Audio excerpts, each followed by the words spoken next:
són minoria però que han estat molt importants. Nosaltres agafem un tipus de peix que si vosaltres aneu al mercat el trobareu car, en prou temporada es fa unes baixades molt fortes i respon a l'oferta i la demanda, que és quan més n'hi ha, més barat és. I llavors arriba un moment, aquest peix té passades per la costa. Antigament començaven per Sant Josep i paraven per Sant Miquel de Setembre, però no era casualitat. Això ho feien perquè coincidia amb les passades més importants de sardina per davant del litoral. Ara no, El meu besavi tenia una xàvega, el meu avi tenia sardinals, el meu pare tenia tranyina i nosaltres també tenim tranyina, però res a veure la manera de pescar d'ells amb la que tenim ara nosaltres. I és que ara anem a buscar el peix allà on sigui. Tant podem anar davant de Barcelona com a 20 milles al Cap de Creus, el anem a buscar allà on és, però abans havien d'esperar que passés. I llavors els hi apareixia als voltants de Sant Josep una entrada de sardina i ells avaraven les barques. I llavors tenien un temps de sequera, després venien els barats a l'abril, després arribava l'anxova al maig, fins que arribàvem al setembre i venia el rentabotes. Just acabat de l'anxova venia el rentabotes i venien uns dies de mal temps. Però no treien mai els barcos fins que arribava una al vol de Sant Miquel que en deien Sant Miquelenca, que era una sardina que arribava a final de setembre i que els hi treia, d'alguna manera podien guardar cèntims per l'hivern. I era molt important perquè la salaven. Durant tot l'any aquella sardina l'enviaven als salís i la feien amb caixes de fusta, salada, amb paper d'estrassa, però quan arribava aquesta, normalment a les plages, jo parlo de Tamariu, perquè nosaltres vivíem a Tamariu mentre les barques eren petites, els feien amb uns barrenyos grossos i els posaven amb sal, fordat de sota i anava sortint el líquid fins que quedaven seques. I aquesta sardina era molt apreciada per tothom, perquè acabat aquesta sardina ja s'acabava fins a Sant Josep. I llavors aquesta gent, quan arribava aquesta sardina, que no era la del mes de maig, no estava grassa, ni era tan grossa, ni era tan selecta, llavors aquesta gent la feien amb sardines, les sardines amb arròs, perquè coincidia, normalment les dones de Tamariu anaven a vendre la seva part de peix als masos de Pals. I ara és el moment que collien l'arròs i elles espigolaven i tenien arròs i sardines. I llavors es feia molt l'arròs amb sardines. Això no vol dir que fos un menjar selecte, però era el que es menjava en aquell temps. I és un menjar que crec que s'hauria de recuperar perquè és molt econòmic i molt bo, tot i no ser. Potser el sorell és un peix que normalment la gent no el compraria i ja heu vist avui que es pot fer un bon àpat, doncs això igual. I llavors us farem un arròs amb sardines i un suquet d'anxoves. El suquet d'anxoves és el típic suquet que feien a les platges, aquí a Palamós també. Però aquí a Palamós quan arribaven anaven a la fàbrica o anaven a treballar al port, tenien més possibilitats. Allà quan arribaven anaven a la taverna i menjaven un suquet d'anxoves. Era la vida de les platges. I ara us explicarem lo de pressa que ho feien i lo bo que era en aquell moment. És molt ràpid. Les sardines no eren aquelles sardines selectes del mes de maig, ni molt menys, són molt més petites i tenien molt menys valor. Aquelles es feien a la brasa, molt estimades, i aquestes doncs ja, com que allà baix a les platges ja no hi havia, els horts eren secs, ja no hi havia color, que deien ells, doncs llavors ho feien amb arròs, que és el que tenien. I el primer que feien, les sardines els fregien, els enfarinaven i els fregien. I després feien un sofregit d'all, julivert i tomata, amb una mica de pebre verd. Això jo he vist gent que posa ceba, però nosaltres allà no se n'hi havia posat mai. El sofregit d'all, julivert i tomata es converteix, en principi es tira l'all, i quan l'all és ben durat, s'hi tira la tomata. El que passa que llavors ho hem de convertir en un xarop. Hem d'anar-hi afegint aigua freda fins que queda com un xarop. No han de quedar els alls i tot sonant a Nicola. És un punt una mica difícil, però a base d'anar tirant aigua freda es va desfent.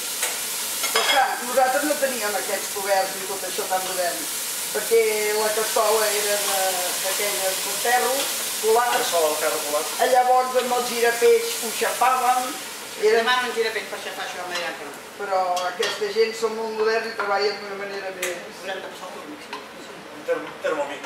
Exacte. No sé si amb aquestes cassoles es aconsegueix aquell punt de xarop. Ho aconseguiu? Sí. Aquell punt de xarop que necessitem? Sí, perquè després de reduir, anar afegint hidratant i reduint, Anar que vagi evaporant i vagi hidratant, Sí, fins que sí. aconseguim A casa fem en 2 segons, però Sí. textura Això xarop. sobretot a l'arròs amb sardina. El suquet d'anxova no, el suquet d'anxova és molt ràpid. Encara que hi trobis els alls, la tomata, és igual. Ella queda bé. Què és un girapeix? El girapeix. Nosaltres l'espumadera en dieu, em sembla, normalment. Girapeix, perquè som del país del peix fregit i això s'ha de notar amb alguna cosa. Nosaltres el peix, aquí normalment la gent veig que fregeix el peix. Allà els vells ho fregien amb molt poc oli i posaven la tapadora que entrés a dintre la paella. I quan veien que estava, el giraven, treien l'oli i tornaven a posar-ho com si fessin una truita i quedava tot enganxat. I llavors amb l'espumadera era molt fàcil. Com una truita quedava tot enganxat. I això ho feien així. Molt ros. Veus? El moviment que fa ell així, el reduïm de tirar més hidratació.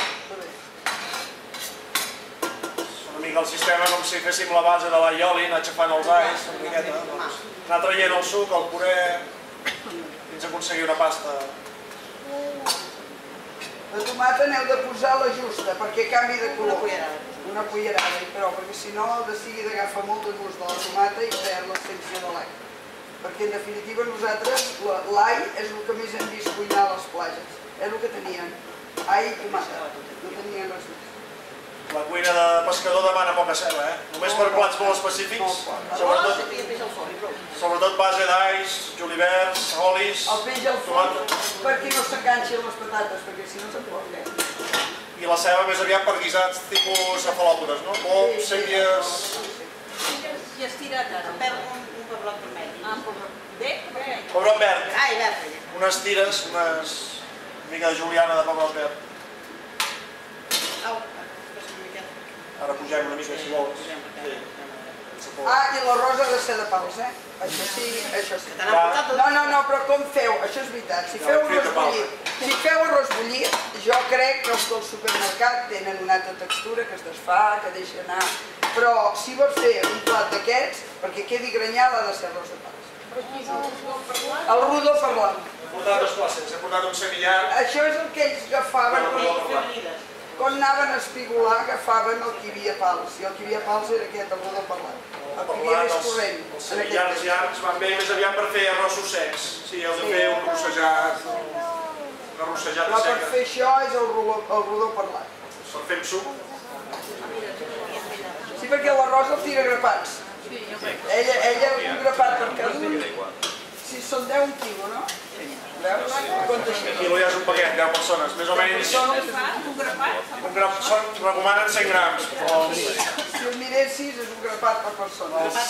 Dietistes, nutricionistes, de pastes i arròs en sec, 100-125 grams com a molt. Que es pot fer grapat, es pot fer als restaurants, a vegades amb una flanera, la vida d'un plat i es uns... o d'un iogurt, són 100 grams. Deus d'aigua poca, que just cobreixi i que cogui un moment. I quan ha cogut, posem 5 minuts, llavors hi posem les sardines que haurem fregit prèviament. Us afas Ja us podríeu fregir Oli del sorell? Com que feien foc a la platja, primer feien això que fregien les sardines i els hi tiraven a sobre l'últim pas. Els hi ha posat farina. Al farinar-los, fregir-los queden... Potser no s'ha de remenar gaire. No, l'arròs no s'ha de remenar perquè ara va coent. I llavors només serà un bull. I a la barca també es podria fer fideus o fan? No ho han fet mai. Sempre arròs. Sempre ho han fet amb arròs. Què és el que tenien? És que no en tenien de fideus per a les platges d'aquell temps. Tenien arròs. Anaven a Pals a vendre peix, tornaven amb un saquet d'arròs que espigolaven o canviaven i és el que tenien, no en tenien de fideus. Jo no havia vist mai. No, fideus no. Fins als anys 70, que vaig arribar a Palamós, a casa meva de fideus no havien entrat. A l'Escudella hi posaven arròs. Has de fregir en aigua si ho necessites. Sí. Poqueta, Poqueta. Aquests són els arrossos que es feien a Calpatxer i a Tamariu. Cada dematí, quan arribaven les teranyines, tot eren taules d'arròs d'aquest, més vi que menjar i molt de carn.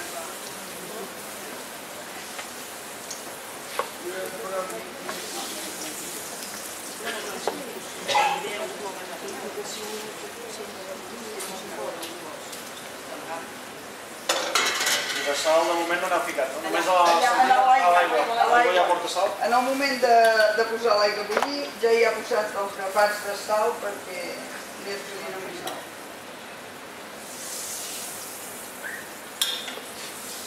A la guilleta, tu tenies boletes. Això no pots fer, El què? Això de fer així? Sí. Igual.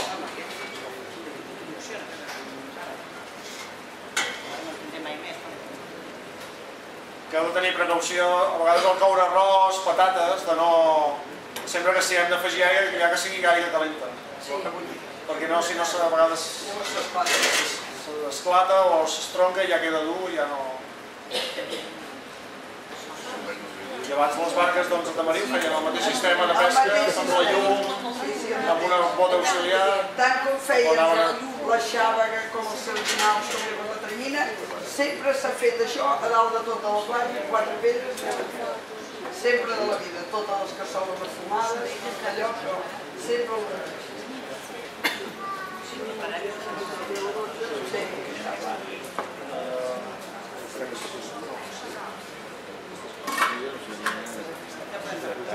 Ja està, ja l'he parat.